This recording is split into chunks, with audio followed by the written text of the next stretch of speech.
পঞ্চম আইডিয়া কৰ্ম সন্ন্যাস যুগত আত্মজ্ঞানে জ্ঞানৰ অজ্ঞান ভৈলা নাশ জ্ঞানে প্ৰদীপি কৰে যেন সূৰ্যৰ প্ৰকাশ। আত্মা জ্ঞানটো যেতিয়া হ'ব অজ্ঞান বিলাক নাশ হৈ যাব। যেনেকৈ সূৰ্য পোহৰ দিয়া মন বিলাক খুব আনন্দ প্ৰফুল্লিত হৈ যাব। আত্মা জ্ঞানে পাপ নষ্ট বলে জানা তাৰ পৰম পদক পাৱে জন্ম নাহি তাৰ। যিটো আত্মা জ্ঞান হ'ব সেই জ্ঞানটো হলে মানে উচ্চ স্থানত যাব। তেওঁ মানে পুনৰ আকৌ জন্ম নহয়। যদি বোলা কোনো হেতু বইলা এটো মান সম বিষয়ত সিও দেখ সমান। যদি এনেকুৱা হয় সকলো বিষয়ত সকলোকে সমান ভাৱে দেখিব। হত গুণ যুক্ত হেনয় ব্ৰাহ্মণ। যদি গুণযুক্ত হয় তেনেকুৱা ব্ৰাহ্মণ। শাস্ত্ৰ বেদ গুণ যুক্ত হবে সম্পূৰ্ণ। তেওঁ সেইজনক বেদৰ শাস্ত্ৰ গুণ সম্পূৰ্ণ যুক্ত হৈ পৰিব, সব জানিব। গো হস্তি চাণ্ডাল যে কুকুৰকো ভকে।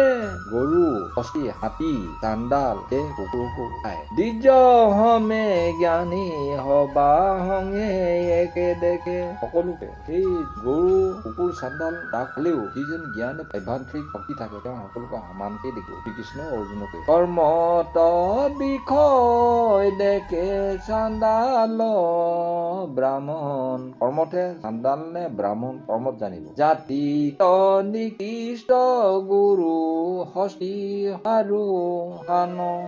জাতিত গম পোৱা যাব তেওঁ ভাল নে বেয়া, গৰু নে হাতী কৰ্মত গম পোৱা যাব। তথাপিতো সম দেখে জ্ঞান অখণ্ডিত। তেওঁ মানে অখণ্ডিত হৈ নাথাকে, মাজত একো ব্ৰেক নাথাকে। হে সৰ্বজ্ঞাতি পৰম প্ৰদীপ। তেওঁৰ মাজত মানে একো ব্ৰেক নাথাকে, পূৰ্ণাংগ। ব্ৰহ্ম ভাৱে হোৱাটো সংশয় দূৰ গইল সংসাৰে আচন্ত জীৱন্তেও হে মুক্তি বইল। সেইজনক সকলো ব্ৰহ্মক জীৱক যদি সমান ভাৱে দেখে তেওঁ মানে সংসাৰ কৰি যাবলৈ মানে একো চিন্তা কৰিব দৰকাৰ নাই। তেওঁ জীৱন্তে মানে মুক্তি পাব। প্ৰিয় যদি হুৱে তাত নকৰে আহ্লাদ। যদি সুখ হুৱে তাত নকৰে বিষাদ। খুব অতি প্ৰিয় হলেও তেওঁ মানে আহ্লাদ মানে আশা নকৰে। যদি তেওঁ কোনোবা মৃত্যু হওক কোনোবা কি হওক এই বিষয়লৈ তেওঁ যদি মৃত্যু হয় আপোন জনো যদি মৃত্যু হয় তাত মানে বিষাদ নকৰে, দুখ নকৰে। বুলি চাহা বুলি বাহা চাণ্ডাল ব্ৰাহ্মণ সম হৈ দেৱে ধৰ্ম অধৰ্ম নৰ পাইবাকৈ। চাণ্ডাল আৰু ব্ৰাহ্মণ যদি একে হয় তেতিয়াহ'লে ধৰ্ম অধৰ্ম নৰ ক'ত আছে, ক'ত পায়। অগ্নি স্ফুলিংগ যেন বাহিৰায় যায় নিবানক পাইলে যেন আহে পূৰ্ব ঠাই। অগ্নি যেতিয়া বিঙতি বাঢ়ি যাব শেষত জ্বলি পেলাই আকৌ নিজৰ ঠাইতে সেইবিলাক শেষ হৈ গলে বা জ্বলা বস্তু শেষ হৈ আকৌ নিজৰ ঠাইতে পূৰ্ব ঠাইত আকৌ থাকিব লাগিব। আত্মা স্ফুলিংগ জীৱ দেখে নানা কৰি অজ্ঞান অবিদ্যা হকি আশয় আৱৰি। যিজন মানে আত্মা জ্ঞান নাথাকে অবিদ্যা থাকে, এই আভ্যন্তৰিক জ্ঞান নথকা মানুহ বিলাকৰ বিষয়ে কৈছে। তেওঁ বিদ্যা নোহোৱাৰ কাৰণে এইবিলাক হকি মানে পিঙতি লিখা মানে সেইফালে বিয়পাই দিয়ে, কিন্তু সেইবিলাকৰ কাম নাই বুলি। উপাধি গুচিলে অবিদ্যায়ে বিদ্যা হৈ বিদ্যা ভৈলে আত্মা মাত জীৱ পাইলাকৈ। বিদ্যা যদি যিবিলাকৰ মানুহৰ জ্ঞান নাই, জীৱটো থাকি আত্মাটো ডাঙৰ নে সৰু, আত্মাৰ ভিতৰত কি আছে কি নাই, জীৱ নথকাকে আত্মাটো ক'ৰ পৰা আহিলে, তেনেকে মানে উল্টা পুল্টা প্ৰশ্ন কৰিব তেওঁ। যত বিধি নিষেধ মায়া আছে পোনে।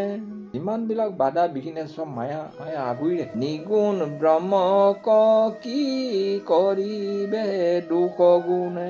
যিজন নিগুণ ব্ৰহ্ম হয়, জীৱ হয়, মায়াৰ একো কৰিব নোৱাৰে। শ্ৰীকৃষ্ণ অৰ্জুনক বুজায়। সন্মুখ গুচি স্থিৰ বুদ্ধি যাৰ, সন্মুখত মানে যাৰ স্থিৰ বুদ্ধি হব, ব্ৰহ্ম ভাৱে হৈয়া চিত নেপালে তো আৰু আত্মাক চিন্তনে উপৰাম বৈলা মন, অক্ষয় অব্যয় সুখ পাইলা সেইজন, যিজন ক্ষয় নহয় অক্ষয়, সেইজনৰ তেওঁ সুখত থাকিবই। যদি বোলা বিষয় সুখক ত্যাগ কৰে, যিজনে বিষয় বিলাক এৰি পেলাই, কাম বাসনা এৰি পেলাই সুখক ত্যাগ কৰে। মুখ্যে কিবা কাৰ্য সাধিবেক তাত পৰে, তেজনে মুখ্য কিবা এটা কাম কৰিব পাৰিব। বিষয়ত হন্তে সুখ যতে আশ্ৰয়, কাম কাজৰ মাজত যিজনে সুখ বুলি ভাবে,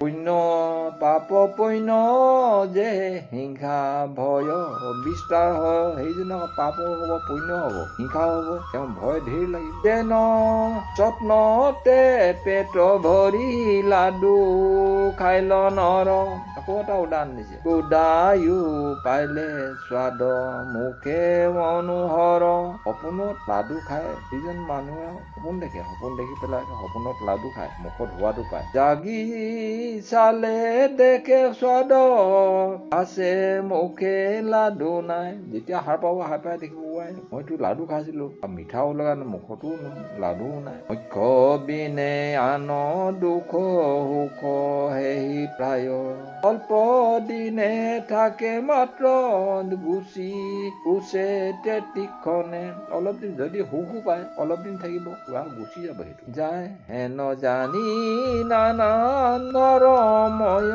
সাধুজনে, সেই যিজন প্ৰকৃত সাধু হয়, সেইবিলাকত তাত মানে ৰমি নাথাকে, তাত মানে হাধি নাথাকে। সপোন এটা ভাল দেখিম বা কিবা এটা সপোনত দেখাব, সেইটো মই কৰিম, সেইটো মনত কল্পনা বাঞ্ছা কৰি নাথাকে। ব্ৰহ্মতৰময় যোগী তাতে দিয়া চিত, সিও সুখ পাৱে ব্ৰহ্মানন্দ অখণ্ডিত, গোটেই ব্ৰহ্মানন্দ খণ্ড হৈ যাব, যোগীজনে তাতে মন চিত লগাই দিব। কিন্তু কাম ক্ৰোধ আছে দুয়ো গোটা বৰি, যাবে মুক্ত নোহে তাতে লৈবে ভাল কৰি।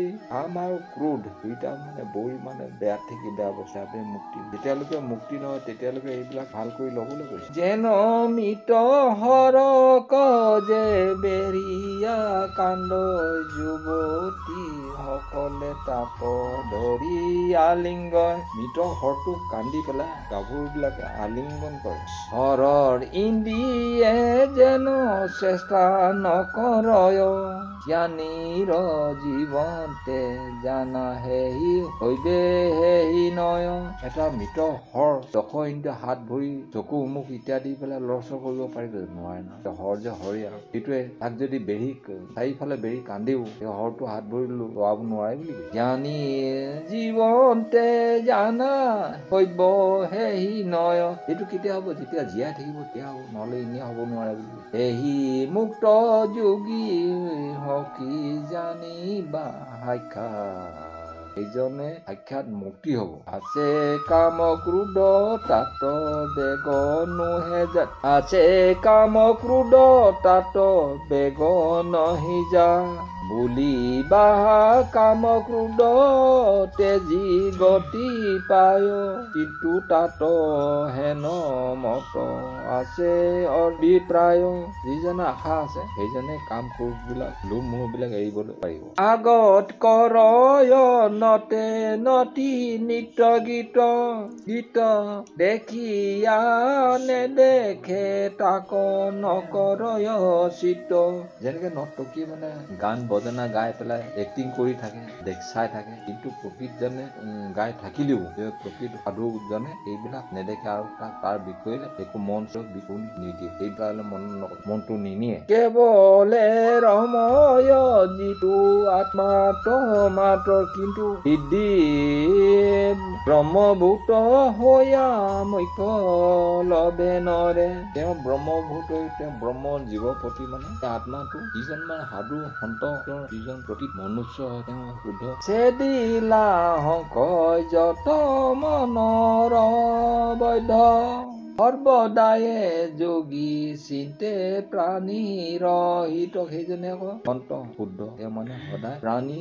হিতৰ বিষয়লৈ চিন্তা কৰি ফালে ইফালে একো চিন্তা কৰে। সেই জ্ঞান যোগ সাধন কহু যত হিন্দী বিষয় যত এৰিবে ব্যাহত। সেইবিলাক মানে চবেই দিব। যিজনৰ জ্ঞান আছে জ্ঞানৰ যুগৰ বলে সাধনৰ বলে ইন্দ্ৰিয়ৰ বিষয় বাসনা বিলাক চব এৰি দিব। প্ৰাণ অপমান দুয়ো কৰিব অপমান নিচলে ৰাখিব দুয়ো ভ্ৰম মধ্যস্থান। কাৰণ অপমানক যদি তেওঁ কৰি তেওঁ সেইবিলাক নিচলে ৰাখি পেলাই দুই চকুৰ মাজে কপালত সেইটো মানে ৰাখি থৈ দিব। নাহাৱাগে দুয়ো বায়ু কৰিব গতি। নাকৰ আগেদি সেই বায়ু গতি কৰিব। শূন্য মন ৰাখি বায়ু ব্ৰহ্ম থাকিবে চিন্তি। মনটো শূন্য কৰি পেলাই সেইবিলাক ব্ৰহ্মকে চিন্তি থাকিব। বিষয় এৰিলে মন ব্ৰহ্ম এক স্থান আপোনাক পাহৰি নাহি মই জ্ঞান।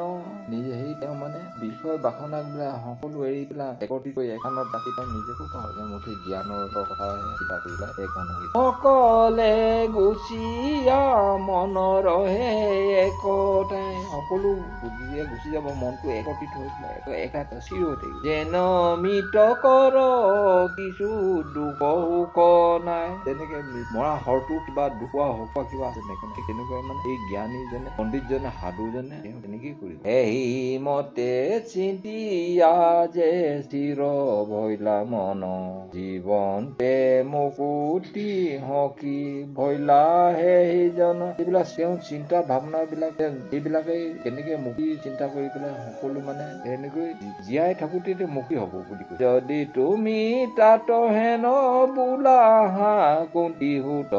যদি তাৰ বিষয়ে তুমি কিবা এটা কোৱা জ্ঞানত দেৱতা বিঘ্নি কৰ বহুত। ইয়াত যদি জ্ঞানৰ দেৱতাসকলৰ বিঘ্নিৰ বিষয়ে যদি কোৱা তেতিয়াহ'লে বহুত হ'ব। যেন মতে নহে বিঘ্নি কহো হেতু তাৰ যদি বিঘ্নি নাহে তেতিয়া তাৰ বিষয়লৈ কম শুনি। সৰ্বদায়ে মই হওঁ সদা সহায়। সেইজনৰ মই সদায় বিঘ্নি বাধা বিঘ্নিৰ পাতত ৰাখিম। যজ্ঞ দান তপ পূৰ্বে কৰিলে যত। যজ্ঞ দান পূৰ্বত যিবিলাক কৰি আছিল যিমান মোকে ভজি কৰ্ম যত অৰ্পিলে সমস্ত যিমান খিনি কৰিলে সেইখিনি মোকে দিব। তুমিয়ে কৰিছা তোমাৰ বাহিৰে মই ঠিক তেনেকে আমি মনুষ্যই সকলো চিন্তা কৰিব লাগে। জপ যজ্ঞটো আমি এতিয়া বৰ্তমানটো কলি যুগত নাই। স্মৰণ কৰিব লাগে শ্ৰৱণ কীৰ্তন কৰিব লাগে। কোনে কৰি পেলাই সেই প্ৰভু যিখিনি কৈছা জীৱিত অৱস্থাত তুমিয়ে কৰা। তোমাৰ বাহিৰেতো আমাৰ একো নাই। কি কৰিবলৈ বিচাৰিছে চব তোমাৰ সম্পূৰ্ণ কৰি ভাবি পেলাই সমস্ত খতম কৰিব। যজ্ঞৰ পালক ভোক্তা মই মহেশ্বৰ অন্তৰ্যামী হৈ যে সমস্ত লোকৰ। যজ্ঞ পালন কৰোতা মই অন্তৰ্যামী সকলো সমস্ত লোকৰ ময়ে চাব। এইখানি জ্ঞান যেবে জানিলেও তাক নিশ্চয় জানিবা মুক্ত হৈয়া পাইলা মোক। সেইজনে মুক্তিটো হবই আৰু যিবিলাক ভাত মানে কোনো থকা কাৰণে। কহয় গোবিন্দ মিশ্ৰে জ্ঞানৰ মহত গোবিন্দ কৃষ্ণ অৰবিন্দ চৰণত শুনি উক অবাহত দেখা বিদ্যমান। সভাত বহি থকা সেই বিদ্যাৱন্ত জ্ঞানীসকল অকল কৃষ্ণ সমৰ সম প্ৰিয় গুৰু নাহি বন্ধু নাহি আৰ। সেই সভা সদগণ জ্ঞানীসকল ঈশ্বৰ প্ৰভু ভগৱন্তৰ যেতিয়া প্ৰিয় গুৰু বন্ধু তেওঁলোকে নাই। কৃষ্ণে বোলে পঞ্চ পঞ্চম অধ্যায়ৰ প্ৰথমত সেয়েহে নিগুণ জ্ঞান চিন্তন মাত্ৰ। পঞ্চম অধ্যায়ত কৈছে জ্ঞানী কোন, নিগুণ কোন, এইবিলাক পঞ্চম অধ্যায় কৈছে বুলি কৈছে। পঞ্চম অন্তে কহে সগুণ নিগুণ দুয়োৰো অৱস্থা কহো শুনিও অৰ্জুন। পঞ্চম অধ্যায় শেষত কৈছিল যে সগুণ আৰু নিগুণ মানে ভাল বেয়া দুয়ো ব্যৱস্থা কম শুনা অৰ্জুন। দুয়ো পাও দিলে তীৰ্থ কৰো কুগমন।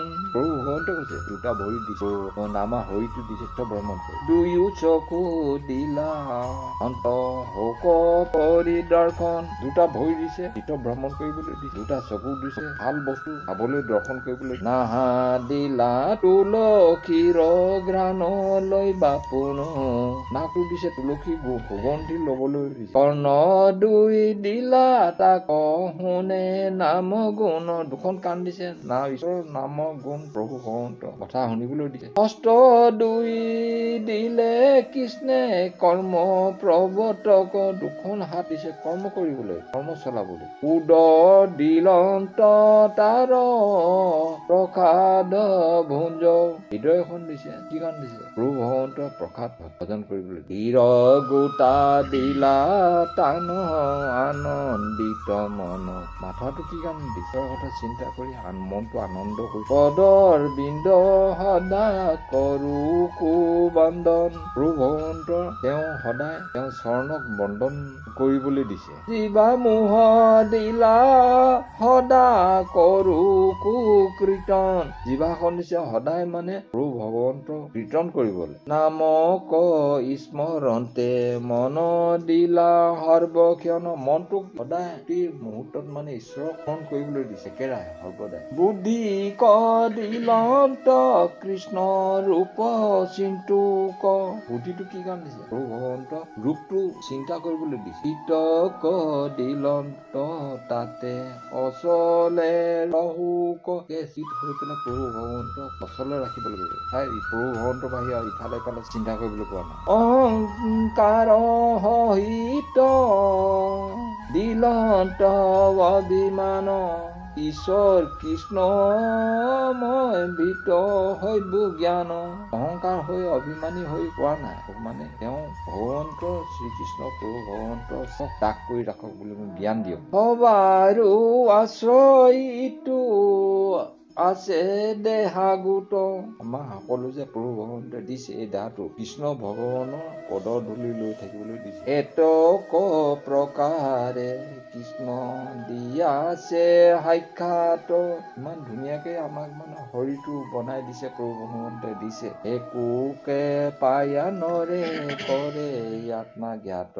এইবিলাক নকৰি একে প্ৰকাৰে কৃষ্ণ দিয়াছে সাক্ষাৎ। আমাৰ শৰীৰটোক সাক্ষাৎ দি আছে ধুনীয়া শৰীৰ, কিন্তু আমি ঈশ্বৰক স্মৰণ নকৰি পেলাই নিজে নিজে আত্মঘাতী হৈ মৰা লিখিয়া বুলি আমি ঈশ্বৰ প্ৰভু ভগৱন্তক স্মৰণ নকৰিলে কোনো কৰিব পাৰি। আমি শ্ৰেষ্ঠ জীৱ হৈছে, জীৱৰ ভিতৰত শ্ৰেষ্ঠ আমি মনুষ্য। কহয় গোবিন্দ মিশ্ৰে শুনা সবাহদ। এই গোবিন্দ মিশ্ৰই মানে সকলো সবাহদনক কৈছে যে হৰি ভকতি জানা পৰম সম্পদ। হেন কৃষ্ণ পদে লৈলো হৰণ। নাচাৰিও ৰাম কৃষ্ণ বুলিও সঘন। এইবিলাক ৰামৰ প্ৰভু ভগৱন্তৰ নাম এইবলৈ কোৱা নাই, সঘনাই লবলৈ কৈছে গোবিন্দ মিশ্ৰ। যদি মহাজ্ঞান জানি নজানো আতি। যদি মহাজ্ঞান বিলাক নাজানেও বেছি কৰি তথাপিতো কিছু দয়া কৰা কৃপা মই। যদি তন্ত্ৰ মন্ত্ৰ ঈশ্বৰৰ ত্ৰুটি মিনতি কৰিব নাজানো, কিন্তু দয়া কৰা প্ৰভু মোক কৃপা কৰিব। চাৰিও যুগৰ ধৰ্ম কৃষ্ণ নাম হাৰ। চাৰি তাৰ যুগৰ ধৰ্ম হৈছে কৃষ্ণৰ নাম। ৰাম নাম গায়া সুখে তৰি সংসাৰ, ৰাম নাম গাই পেলাই ঈশ্বৰৰ সংসাৰখন তৰিবা। এই সংসাৰ জীৱনতে তৰি যাব লাগিব। শুনি সৰ্বনৰে এৰা কাম, শুনা নৰসকল সৰ্বদাই একেৰাহে তোমালোকে অন্য কাম বাদ দি যদি সুখ বাঞ্ছা বোলা ৰাম ৰাম, যদি সুখ মৃত্যু কালত যদি সুখ বাঞ্ছা কৰি আছা, ভালকে মৃত্যু হল মন আছে, তেতিয়াহ'লে ঈশ্বৰৰ নাম লৈ থাকিবা মাজে মাজে। আমাৰ এই পঞ্চম অধ্যায় সমাপ্ত।